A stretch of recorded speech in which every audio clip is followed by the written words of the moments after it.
জানেন ইনকিলাবের মুখপাত্র আমাদের জুলাই যোদ্ধা আমাদের ওসমান গনি হাদি, তার উপর কালকে দিনের বেলা প্রকাশ্যে গুলি করেছে হত্যার উদ্দেশ্যে একটি, এবং এর আগে 5ই নভেম্বর আমাদের চট্টগ্রাম 8-এর প্রার্থী এরশাদুলের উপর গুলি করেছে।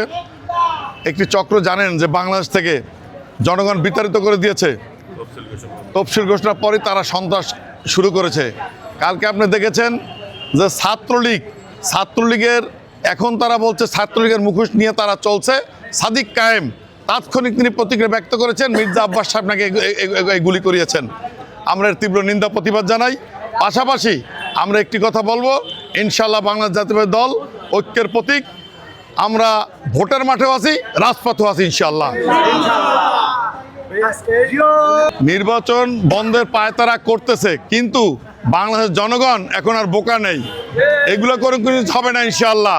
নির্বাচন 12ই ফেব্রুয়ারি, যেহেতু বর্তমান আমাদের এই প্রধান উপদেষ্টার নেতৃত্বে যে তারা উপদেষ্টা মণ্ডলীরা রয়েছেন, তারা ঘোষণা করেছেন 12ই ফেব্রুয়ারি নির্বাচন। ইনশাআল্লাহ 12ই ফেব্রুয়ারি আমরা আশা করি নির্বাচন হবে, এবং এই নির্বাচনে ধানের শীষে ইনশাআল্লাহ বিপুল ভোটে জয়লাভ করবে। প্রত্যাশা বার্তা বরিশাল।